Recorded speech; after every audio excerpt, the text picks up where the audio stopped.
Well, welcome back everybody for the final time this weekend to Brands Hatch for the NASCAR Whelen Euro Series. The EuroNASCAR 2 division cars are poking their noses out of their garages, ready to take to the track very shortly for what will be their final race of the weekend, a further 30 lap race around this Brands Hatch Indy circuit. You might have tuned in over the weekend, but if you're just tuning in for the first time, let's bring up the circuit map and just guide you around a lap of this 1.2 mile. It's just under 2 kilometres the track, and whilst it looks fairly simple, track graphics should be coming up in a moment, it is not the easiest track in which to master. It's been the home of the NASCAR Whelen Euro Series since 2018, so just 5-6 key turns really, but turn 1 is Paddock Hill Bend, where it really drops away after the apex. You climb uphill into turn 2, back downhill into turn number 3, and then turns 4 and 5, fast sweeping turn 4, trying to get the car braked and turned in ready for turn 5 as well, and make sure you get a good launch off turn 6 onto the start finish line. So it looks an easy track, it's not. It's also quite narrow, and therefore overtaking is at a premium as well. So we've had a great weekend of racing already. What maybe we should do is look back at some of the highlights from yesterday's race.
So a win in yesterday's EuroNASCAR Pro Race for Alon Day. That was backed up with a win today in the EuroNASCAR Pro Race by Loris Hazemans. And in EuroNASCAR 2, Advait Dioda went to victory lane, the only Indian to have won a NASCAR race, and it was his first career win, so he'll be absolutely delighted with that one. Nice that we've got fans back as well to enjoy American Speedfest here at Brands Hatch.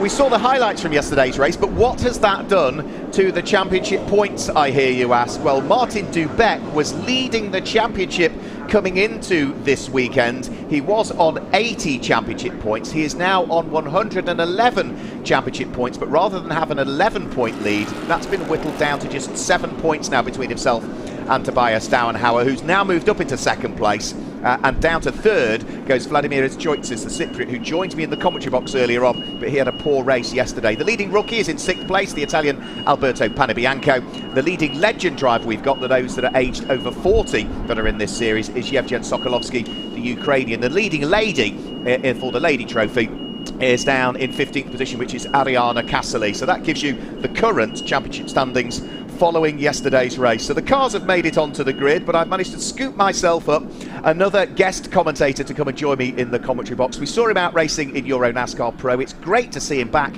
in the championship as well at his home NASCAR Grand Prix. It's Alex Sedgwick. Hello, happy to be here. Happy to be, well, with me, hopefully, but happy to be out there on track, more importantly. Yeah, absolutely. It's nice to be back in the Euro Series. I think I worked out earlier, it's 21 months or something since I last drove a Euro Series car. So cool to be back at Brands Hatch, cool to be back in the series, and yeah, had a great weekend.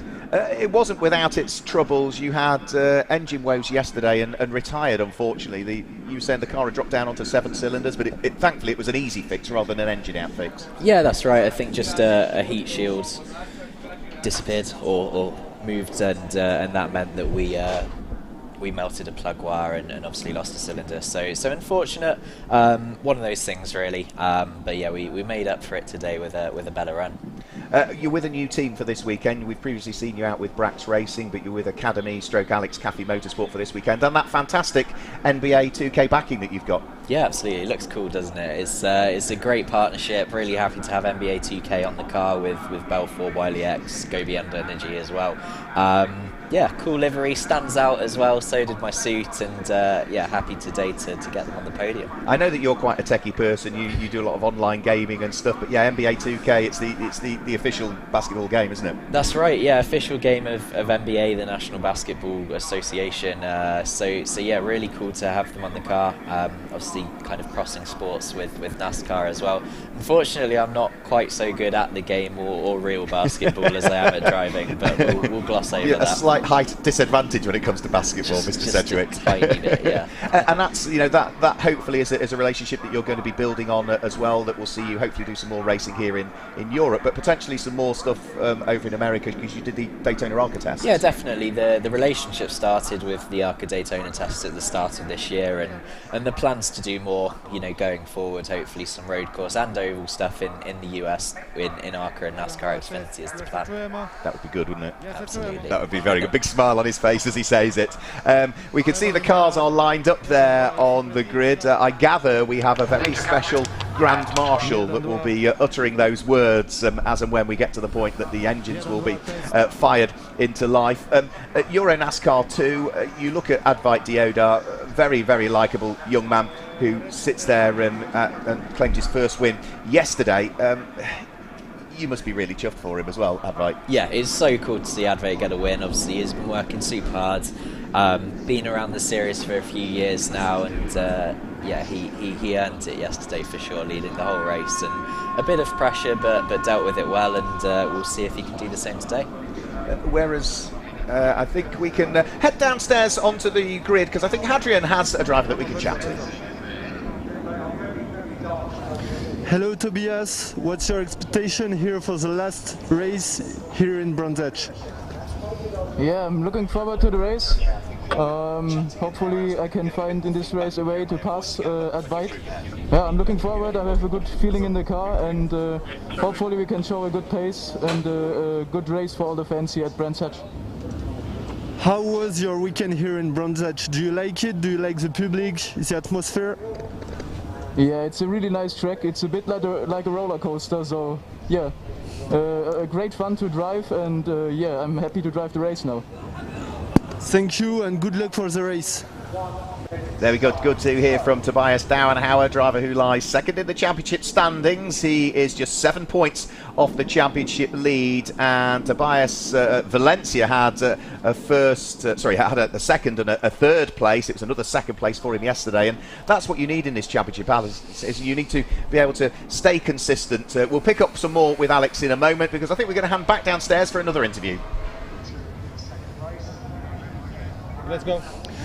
Hello Advait, after your first victory yesterday, what's your expectation for the day of today? It can be a grateful weekend if you win today. Thank you. Yeah, the car felt good yesterday and I hope we can carry the same momentum for today. I want to win again, so I'm going to put my head down and give it everything I've got to try and win this race. Thank you Advait and good luck for your race.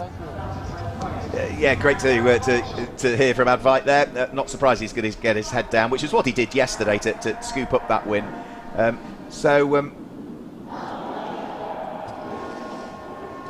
So the drivers have started their engines, didn't quite get there in time for that one. The Grand Marshal was Chewbacca, by the way, who I'm not sure he actually would have said the words drivers start your engines. But we're talking about consistency, Alex. You'll know, this is a series where you have to remain consistent. Tobias Dauenhauer now 2 second places and a third place. Good, solid start to the season. Yeah, 100%. It's so important to bank those points and keep consistent throughout the whole season. My track record in the Euro Series is the perfect example of what not to do with that. But I wasn't going to say that. It's super important, especially when you're fighting for a championship like these guys are. There is Chewbacca. There he is. Our Grand Marshal, having just asked the drivers to start their engines. Fantastic stuff. We've had a lot of the characters from Star Wars wandering around the venue over the course of the weekend. EuroNASCAR 2 is that developing ground where drivers work their way up into EuroNASCAR Pro. It's very, very strong. Let's just guide you through the grid as they head up on the first of 2 formation laps. Number 56, Advait Dioda, starts from pole position at the wheel of his Ford, and alongside is another Ford. It is number 50, Tobias Dauenhauer. Row 2 of the grid, it's the young Belgium, 66, Simon Palat, alongside the young Italian, number 17, Francisco Garisto. The third row of the grid, the Israeli driver, Navad Taylor, alongside the Czech driver, who leads the championship still, but has had a troubled weekend so far, but that's the car that went to victory lane in the EuroNASCAR Pro race earlier on. It's number 7, Martin Dubek. Row 4 of the grid, number 1, Vladimiros Choitzis, another driver that has not had the best of fortune so far this weekend, alongside 77, local driver, only from just down the road from Brands Hatch, it's Sean Hollenby. The fifth row of the grid is number 22, the German driver Justin Kuntz, lines up alongside the leading rookie that we've got on the grid, which is number 89, Alberto Panebianco. Row 6 of the grid, car number 27, returning to the championship this season, it's Pierluigi Veronesi, alongside number 88, Max Lancer, with row 7 being 48, Yevgen Sokolovsky, and 69, Michael Bleeky-Molen. The 8th row of the grid, it's the Finnish driver, number 44, for DF1 Racing, Ian-Eric Varden, alongside the Greek driver, number 2, Tom Krasinas, who returns to the series. And row 9 of the grid, it's another Finn, it's number 23, Levi Lintakantu, who non-finished in yesterday's race, sitting alongside number 12, Alina Leubnegger, who had an off in free practice this morning, but they've had plenty of time to repair the car. Row 10 of the grid is the Portuguese driver, number 46, Miguel Gomez, alongside 64, the returning German, Matthias Hauer. And the back row of the grid is number 54, which is Ariana Casoli. So you look through the grid, Alex, and any of those drivers on the first 5 rows are more, if not further back, are more than capable of winning this. Yeah, definitely. Obviously, Martin Dubek had a great showing at Valencia, so it'll be interesting to see how far he can get through. Also, to see what Sean can do. Obviously, a bit unlucky yesterday, but really good speed. So I think that his home race, he'll be trying to fight through and get a good result. And that's a late deal for Sean Hollenby to come in on the number 77 car, the purple and pink car that's just heading towards our screen there. Very late deal, no seat time, hasn't been in a car for even longer than you. Comes in and thankfully is teamed up with Mark Goosens, who is a very open and a very accommodating driver who's worked with Sean to get him up to speed quickly. Yeah, definitely. Obviously, I was teammates with Mark at Brax, and yeah, he'd have been super helpful to Sean to get him up to speed and teach him all of his little tricks. So you can see it's paying off with his starting position here. Yeah, bear in mind the starting positions for this race are based on their fastest lap times from yesterday. So it's a good lap time put in by Sean Hollenby, which nets him 8th on the grid. But the fastest lap of all, of course, went the way of the pole sitter for this race, Advait Dioda. Now, Advait's car is the yellow and the black car that is sitting there on the left of your screens as you see it when we look at the start-finish line and the camera that's positioned there. It's black and red for Tobias Dauenhauer. So, buckle up everybody, for the final time this weekend we're about to go green with the 4th round of the 2021 NASCAR Whelen Euro Series EuroNASCAR 2 division. Advait Dioda and Tobias Dauenhauer on the front row of the grid. The lights go out and they charge their way up towards Paddock Hill Bend for the first time, but it's going to be Tobias Dauenhauer that's got the jump over Advait Dioda, who's down into 2nd place. Simon Palat there in 3rd, running side by side with Francesco Garisto by the look of things as they all fan out from being nose to tail to being 2 and if not 3 wide as they head up towards Druids. But a good start from Tobias Downhauer. Yeah, great start. I'm not sure what happened with Advait, if he missed a shift maybe, but really good jump from the outside, and to be able to clear him to block into panic as well. A little bit of a bump there between Francesco Garisto and Simon Palat, who got together. Advait all over the place, heading in towards Surtees and McLaren. Maybe cold tyres still that aren't quite up to temperature, Alex? Yeah, absolutely. Obviously, we had a few drops of rain as well, so not sure if that's affecting anything.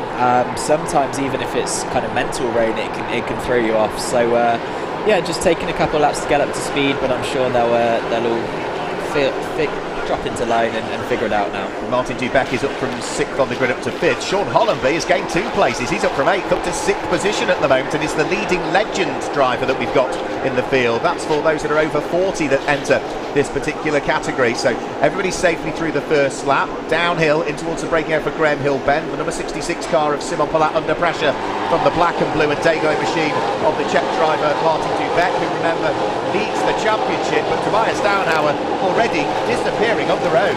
Yeah, great job by him. Obviously, he's nailed it from the start. You saw Advait moving around a little bit, fighting with his car, whereas the 50 in front looks nice and stable and secure. So made the most of the first few laps, definitely. Now, I mean, some of that might be to do with setup as well, that they've set Advait to come stronger on in a race, and Tobias's is maybe going to drop off. We just don't know. Yeah, for sure. With these tyres as well, you can kind of pick and choose your pressures to exactly how you say when you want your car to be best. So you may see Advait having a bit of a charge later on and coming back at him. There's the replay of that contact between Francesco Garisto and Simon Palat, but that was sort of wheel to wheel, and if there were going to be any punctures or anything, that would have happened by now. They are still nose to tail fighting away. Palat is in 4th position, Garisto in 5th, then it's the black and blue and day-glow car of Martin Dubeck. Sean Hollenby is very much in his shadow as well, and Nave Talor's not that far away either. Dubeck looking to try and get the overlap on Francesco Garisto, who only just got the door closed there. Yeah, really good move. It's hard to get up to the inside there, and even harder to carry the momentum, which is obviously where Dubeck fell back in line, but you can see he's looking racy already. And the pink and white and green car at the back is Vladimir Choitzes, who joined me in the commentary box earlier on. He's looking to try and squeeze his way through and ahead of Nave Talor's car. And at the moment, the Israeli is hanging on to it from the Cypriot, but they're all pretty much still nose to tail. We are already, unbelievably, on lap number 4. 3 laps already completed as they dive downhill towards Graham Hill Bend. Now, this time through, Francesco Garisto looking as though he's a little bit slower out of Graham Hill Bend, which allows Martin Dubeck to draw himself alongside, heading in towards turn number 4. But he's on the outside line for turn number 5. There's contact between the pair of them. Dubeck, the championship leader, gets turned around. Now he's going to have to hook the gear very quickly here. Hopefully there's no contact, get the car going, but all of that hard work has just come undone. Yeah, for sure. It narrows up so much there, and just obviously unlucky to bounce off each other. But Sean Hollenby benefits from it, and he's up to 4th now, so good run for him. He's doing a cracking job, isn't he, Sean Hollenby? They'll be really pleased with him back at the Old People's Home this evening when he heads back there.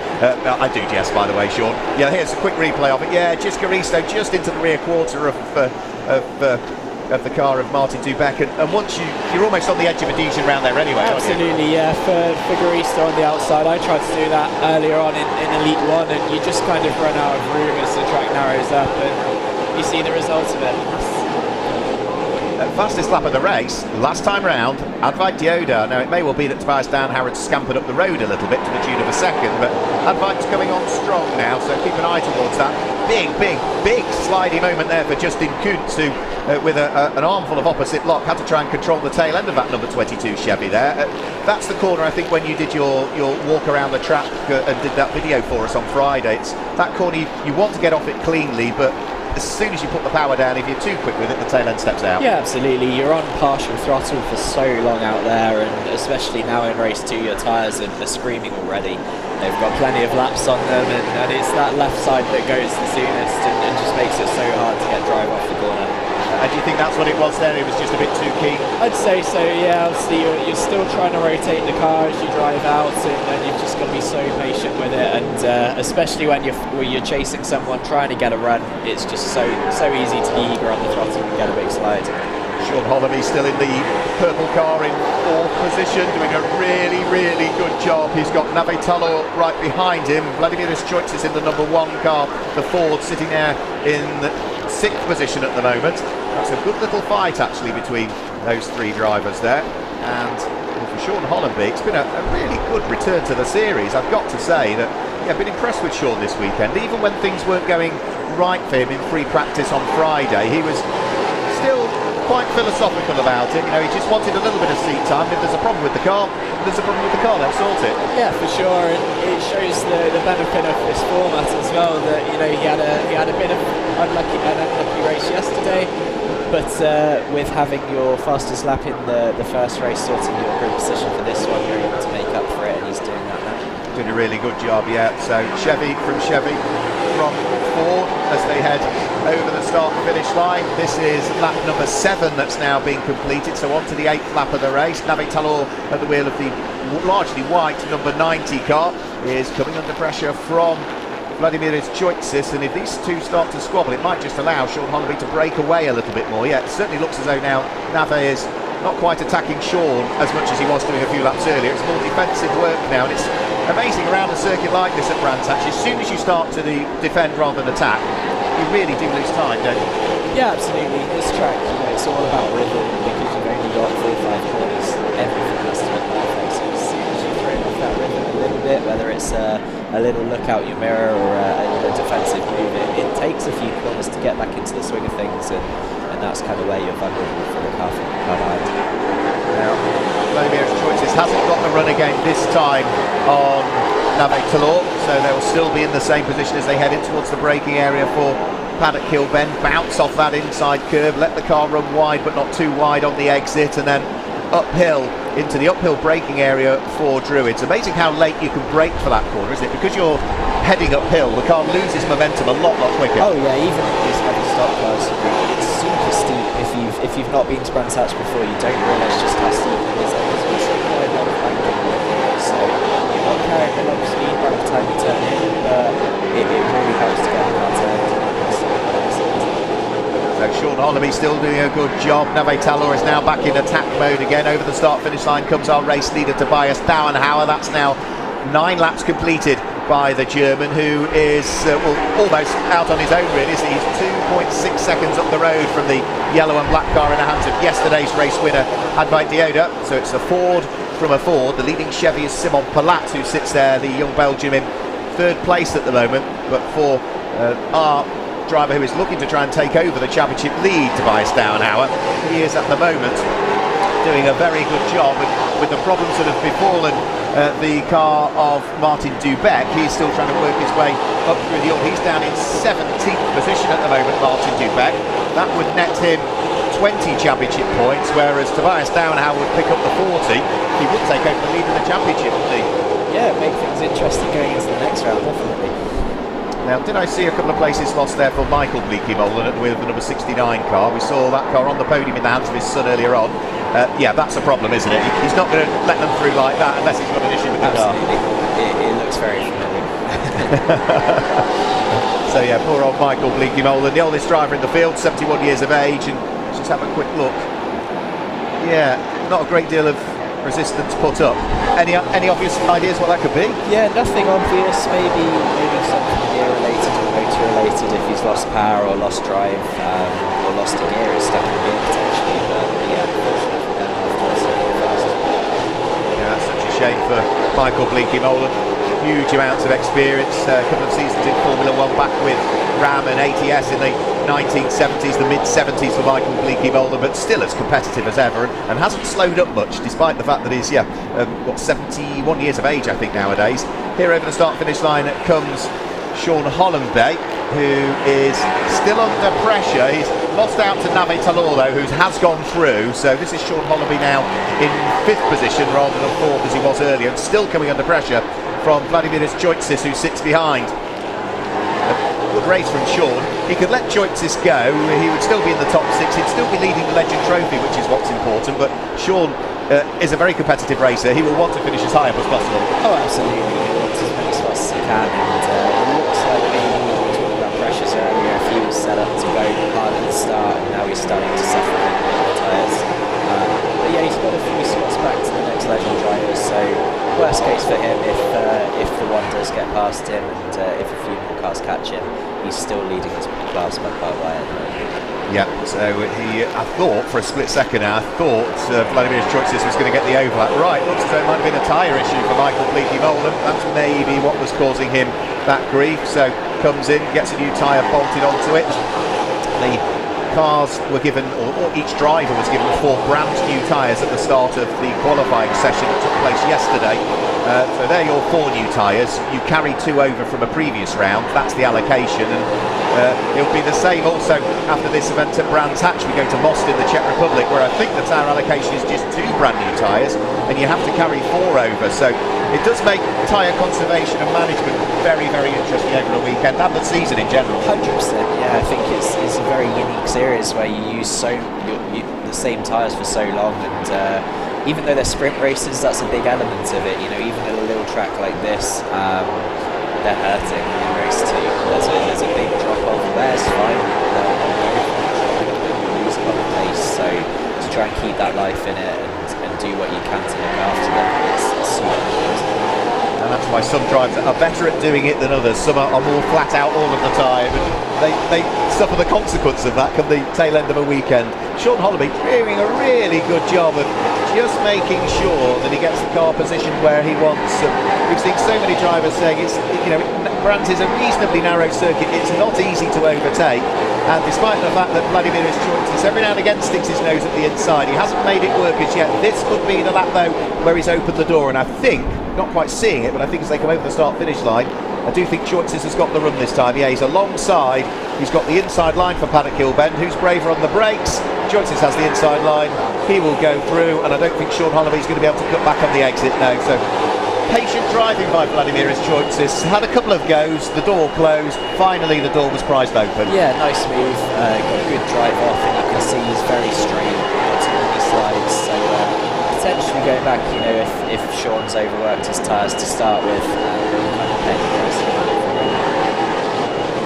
So back towards the fight towards the front. Now this is Advait Dioda, who is about to lap his teammate Ariana Cassali, who will move neatly out of the way and blend out of the throttle. Ariana, she's the current reigning legend champion, having claimed that championship last year. She's a 2 times Lady Cup champion as well. Advait Dioda goes through. Simon Palat sneaks his way through as well. Palat has set the fastest lap of the race that we've seen so far, 50.209, and he looks to have a good car underneath him at the moment. Outside of Druids, we're giving the inside at Graham Hill, if he can make it stick. Not quite. I saw you in your race trying to do that a couple of times as well. Yeah, I tried my best.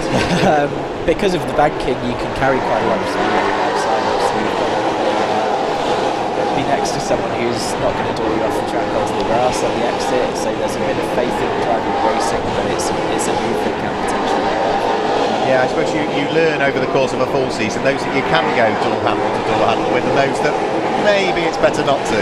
Absolutely, yeah, everyone's got their cracks. Here we go for the start-finish line. Advait Dioda still hanging on to second place despite the close attentions of the number 66 car of the 19-year-old Belgian that sits behind. Now, Simon Palat finished 8th in the EuroNASCAR 2 standings last year. He was 3rd in the EuroNASCAR esports series that we had, so he's a very good esports racer as well as being a very fast racing driver in his own right. And now these two are squabbling. Just look at the gap that Tobias Dauenhauer has built up in the lead of the race. 5 seconds to the good of this pair. But equally, this pair here, they can squabble and slow each other up, and they're not likely to get caught by the car behind, because Navet Talor is a long way back in form. Yeah, for sure. I think obviously we're getting to the end of the race in the last 10 minutes or so, where you don't need to worry so much about your tyres. They've got this gap, they can settle it between themselves, and they should be fairly okay for keeping the podium spots.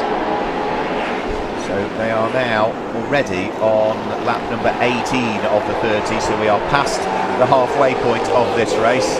Now, in yesterday's race, when Advait Dioda went towards victory lane for his first ever career win, only his second ever car racing win as well, I hasten to add, he had a very busy race hanging on to the lead of the race from Tobias Dauenhauer. He's had a busy old race here, but seemed to gain a bit more advantage coming out of Druids and through Graham Hill Bend. Seemed to get a better run than Simon Palat got through that section of the circuit. So the gap, I think, has grown between the pair of them this time through. Just mention that in 6th place, Sean Hollenby is still the leading legend driver that we have for those aged over 40. The leading rookie, is down in 11th place at the moment, which is the number 89 Not Only Motorsport car of Alberto Panebianco. And leading the Lady Trophy is the Austrian driver, which is Alana Leubniger, who is in 18th position and is leading the Lady Trophy at this stage. So those are our respective class leaders or subcategory leaders of the main EuroNASCAR 2 Championship. Strong driving from Advaitioda all weekend, I would say.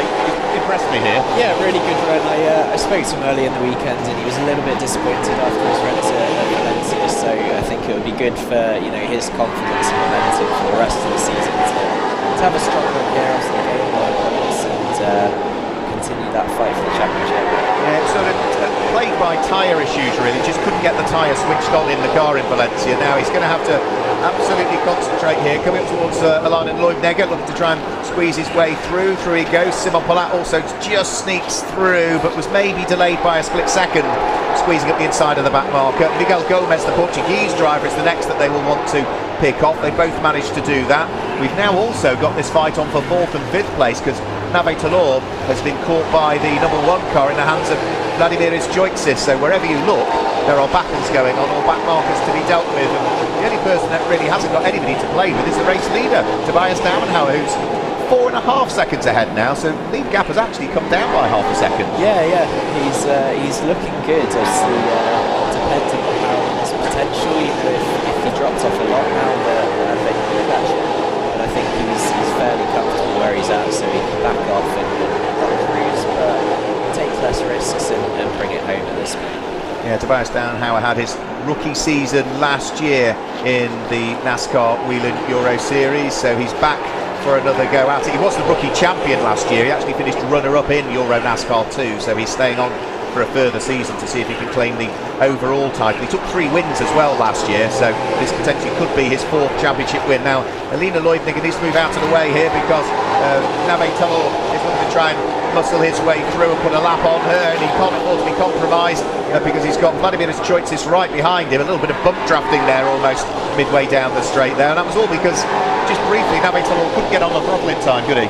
Yeah, just caught up with the lap car a little bit, and sort of backed off, set himself up for a good run off, and Nave was able to block him. But yeah, it's going to be interesting between these two to the end as well. But it's up to the front running cars to get past the back markers. Back markers can't disappear, and in theory they should hold their line and you find your way past them. Absolutely, yeah. It's the responsibility of these guys to find their way through, and that's part of it, dealing with the lap cars and trying to be as efficient as you can, getting through while holding position or while trying to advance your position as well. And that's what Miguel Gomez did there. But again, sensible driving by the Portuguese driver at the wheel of the 46 Chevy.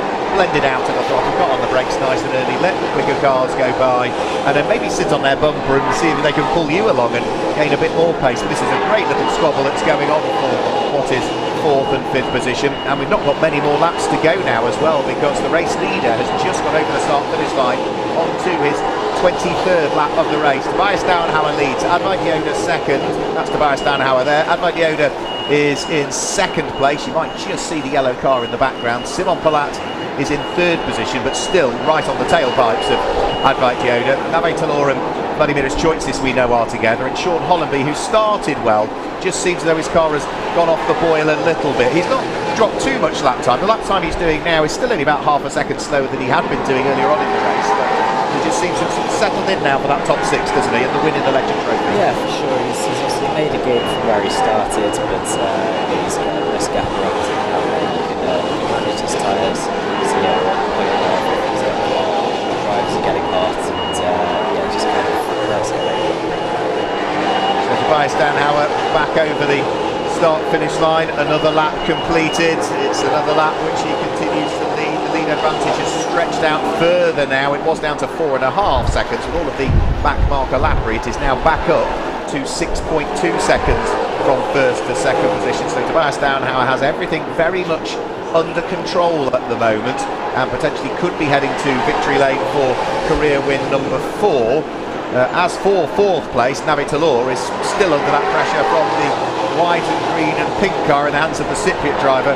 Vladimir Choitzis sits behind, but at the moment the multiple Israeli karting champion is just managing to hang on to the position from Navitalos, who did a bit of single-seater racing in the past. Did Vladimir Choitzis, did a bit of single-seater racing in the past, a bit of Formula Renault and did some SMP Formula 4, but in his debut season, which was last year, his rookie season, he finished fourth in the EuroNASCAR 2 standings and was runner-up in the rookie trophy, so he made a really good impression last year. Yoda still under pressure, is he? Simon Palat is not going away, is he? Trying the outside line again, Alex. Absolutely not. Before, when he was dropping off, it looked like he was struggling with the front today. He was using quite a lot of rocks, so potentially just had a few laps to let everything cool. And does that work if you just back off for those few laps? The tyre temperatures just come down a degree, a couple of degrees, and all of a sudden it starts to get back into its operating window? I think a little bit, yeah, just not being, right up something's bumping does help, even if it's just, a mental break as well to kind of sit, reset and go again. And also the difficulty is when you're right on the tailpipes of somebody, it obscures your view out of the windscreen, so you can't quite pick out the same braking point, turning point, apex, because you're so close to the car behind. Absolutely. Again, it's all about that rhythm and trying, to keep it as much as you can as you see the one going for a move. But yeah, just still spotting your references and trying to do what you can without throwing yourself off just as much as throwing the car in front of you off. And also making sure that you don't miss a shift, that you don't snatch a brake. Remember, these cars have no ABS, there's no traction control, they're a 4-speed H-pattern gearbox. I did say earlier on there is a mechanical sequential available as an option for this year, but I think everybody's still running the manual box at this stage, because that's the preferred one by the drivers, and I think it's the one that, whether it's true or not, they think it's the faster one. I think it probably is very, very slightly, and it puts you ever more in control of the car because it is pure racing. Absolutely, they're effectively the world's fastest tractors, NASCAR stock cars. Super simple, but lots of engineering, lots of optimization to make these, a car with a simple recipe go pretty quick. And it is a global formula, and we're part of that global family really as well now. So we've still got the fights going on. Navitalos is still not been let off the leash by Vladimir Choitzis. The number 1 Ford is still absolutely with him. So that's the battle that's behind this pair here. So Navitalos 4th, Choitzis 5th. But we're concentrating on the battle for 2nd and 3rd at the moment, which Simon Palat has finally unlocked the door and squeezed his way through there. So Simon Palat, again, very patient, waited for the opportunity, and Advait Yoda finds himself down a place, still on a podium, so you know full well he's still going to be smiling at the end of this race. Yeah, for sure. Still a great point to this weekend for Advait, for both of them really, and obviously with the two drivers fighting behind him, he should be fairly safe in third now to drive on. He doesn't need to drop off too much though, because Navitalos at the wheel of the number 90 Chevy is still only 2.5 seconds back from Advait Yoda. So let's just have a quick look. It's a big slidey moment, wasn't it, going through Graham Hill Bend? There we go, look, big slidey moment through Graham Hill Bend. Didn't quite get it right, ran wide on the exit of the corner. Through goes Simon Palat. That's what we're talking about, one simple mistake, you've lost the place. Absolutely, so easy to do with the older tyres, trying to turn in the brake into Graham Hill. It's that one moment, that's what it takes. And I suppose the point at which that car slides changes every lap as well, because you do end up with more wear on the tyre or more heat in the tyre building up. So just because it does it one lap, you have to remember that point and almost dial it back from there even more. Yeah, absolutely. You're constantly adapting, and you've got your tools in the car with your brake bursts and bits to try and combat that. But sometimes you can almost warm up playing with it and try and chase the problems and improve. And it's a constant battle with your car and with yourself in a way, not only with the other drivers on track. There's not a lot of time to even change brake bias around Brands Hatch, surely, because the straights are so short. Got to learn how to multitask. I was never any good at that. Just ask Mrs. Merrill, she'll tell you.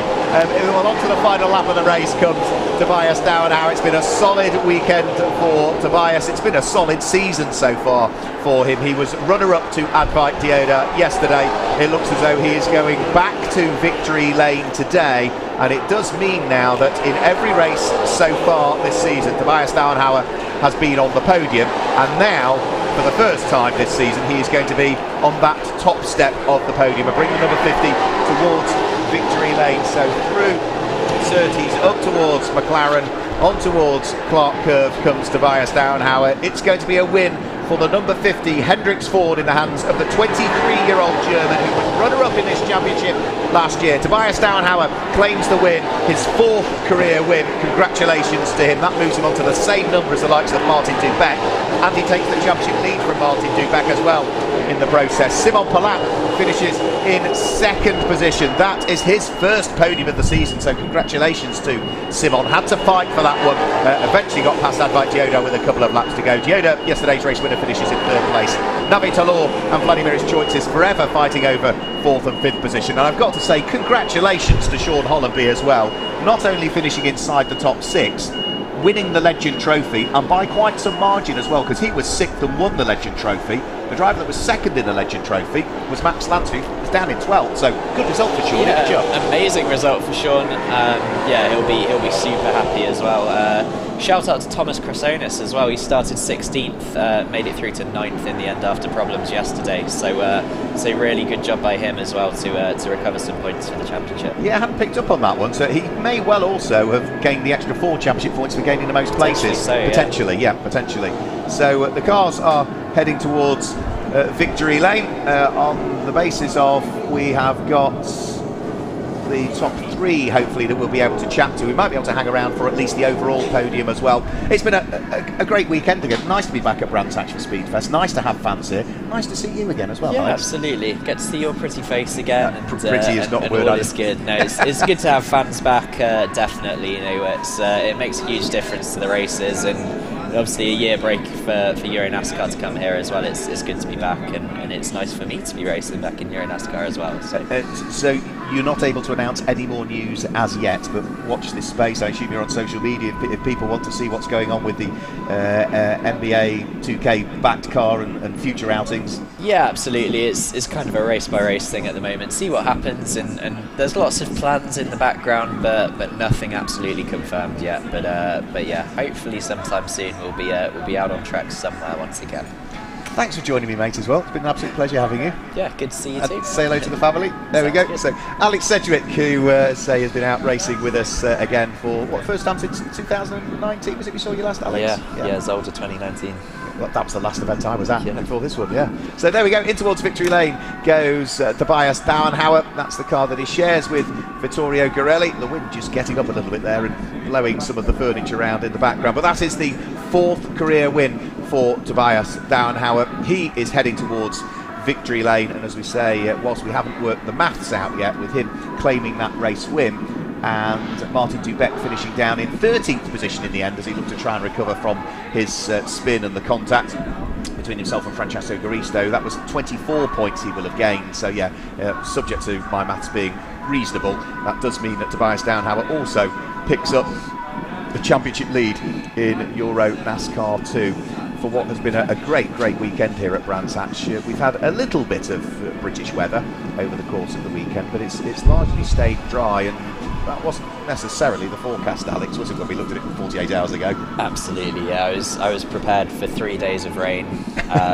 Yeah, just the usual stuff. So yeah, nice to get some dry running in. Obviously had a little bit of a wet run the start of today, but could have made it interesting with some rain. So as I checked out of the hotel this morning, the lady on reception said sorry about the weather, and then I looked out the doors and saw the weather as I left the hotel this morning and thought, oh crumbs, no.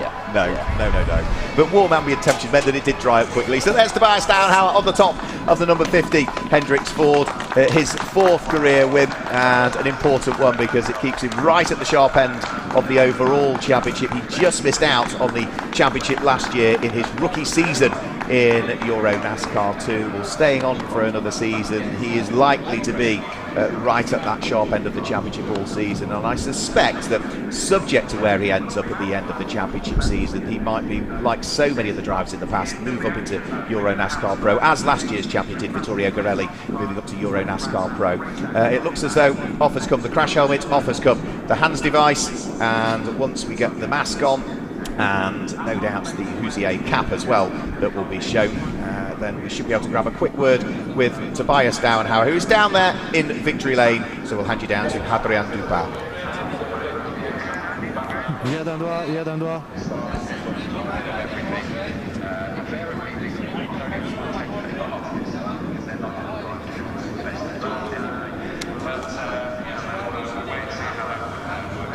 Congratulations, Tobias. So the first victory of the season for you now. Are you really happy here to be in Brands Hatch with all this public? It's a really great day for you. Yeah, just amazing. Like you said, the first victory in the season. It's just amazing. Great to see some fans on the racetrack.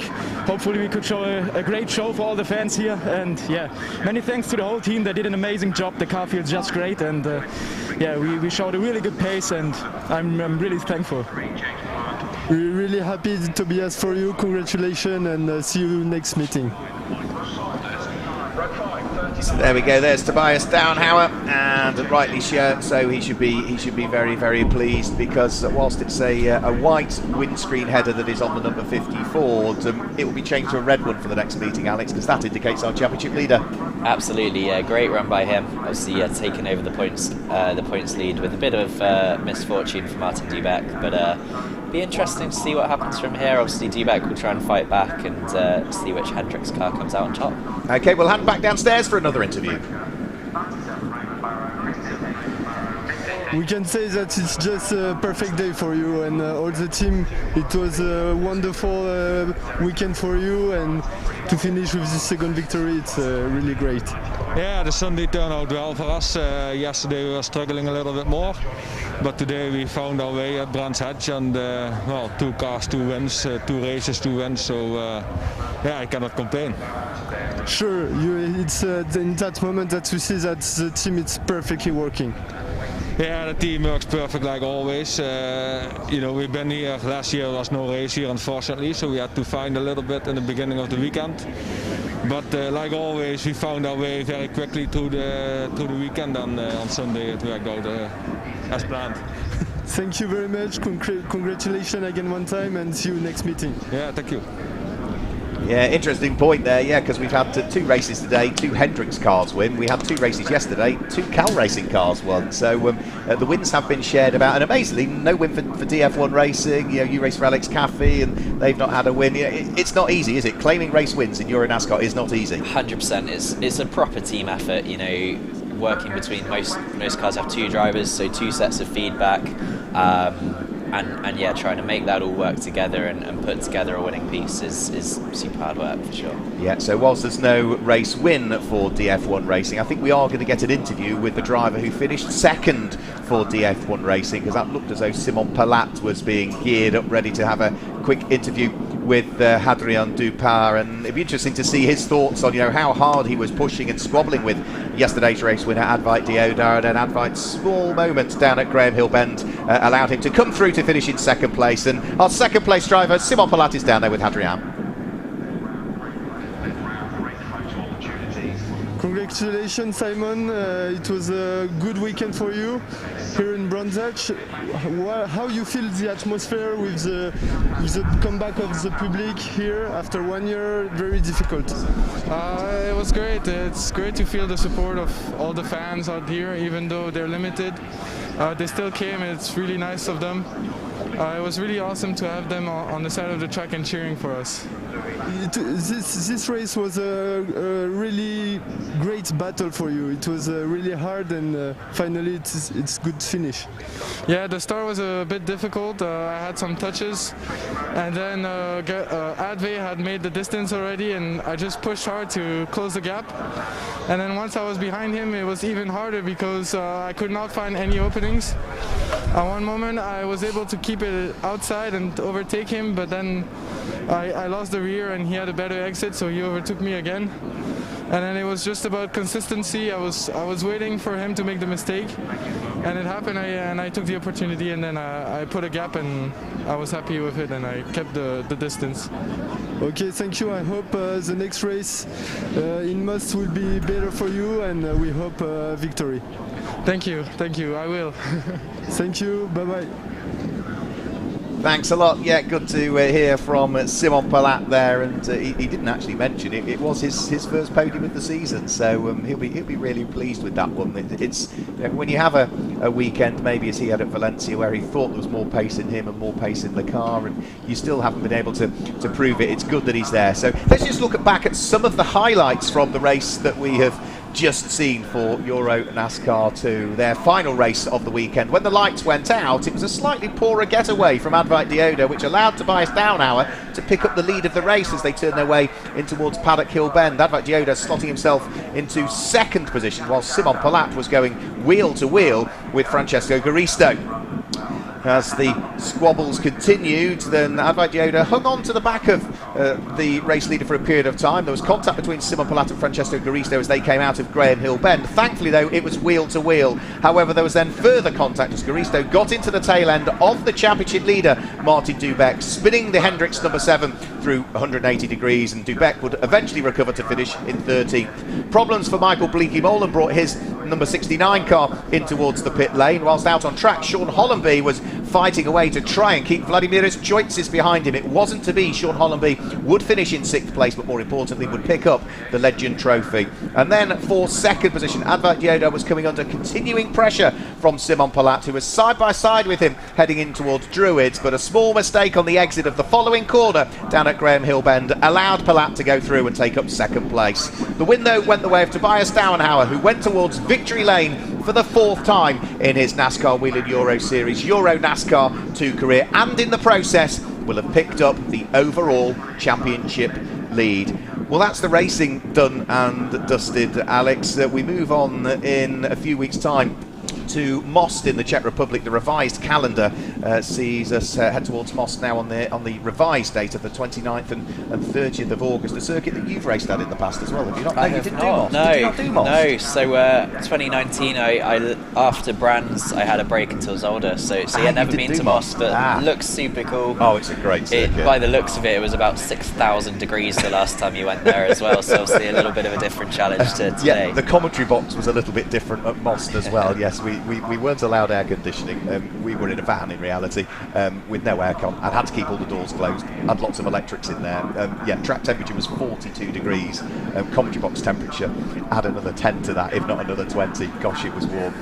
Yeah, once we've been to Most, though, then we go to Croatia, to Grobnik, which was the circuit we visited for the first time last year, and then that is over the 18th and 19th of September. We go to the Belgium, to Zolder on the 9th and 10th of October. And the final race of the season is where we should have started the year in reality, but again, revised calendars and the impact of COVID will see us head towards the American Festival of Rome at Autodromo di Vallelunga on the 30th and 31st of October. Now, I'm not sure whether we are going to get the podium presentations for EuroNASCAR 2 or not. We're just getting the long shot there. That's the main circuit commentary box that we're looking at there. The podium would be down below that, but I'm just going to hang on until we get confirmation as to whether we are going to see the podium presentations or not for EuroNASCAR 2.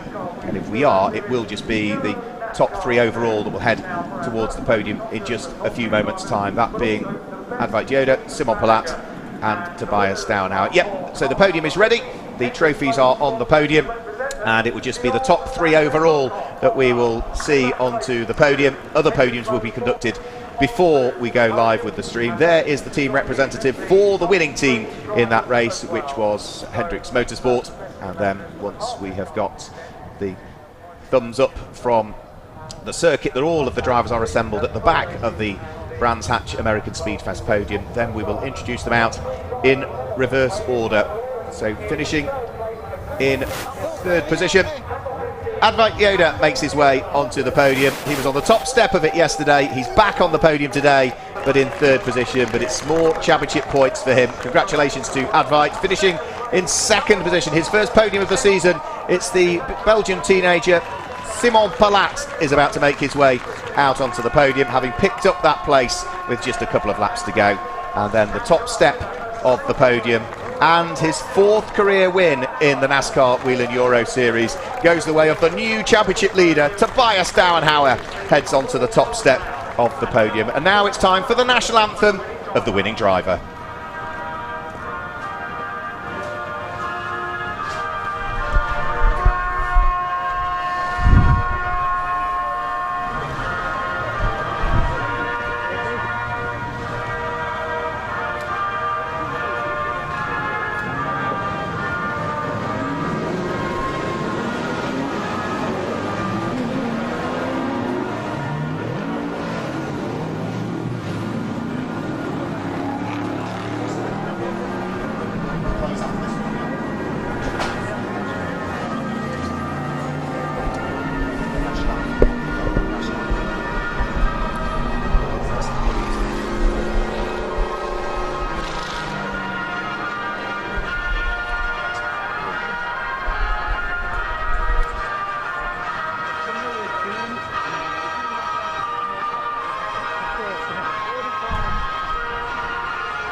So the German national anthem.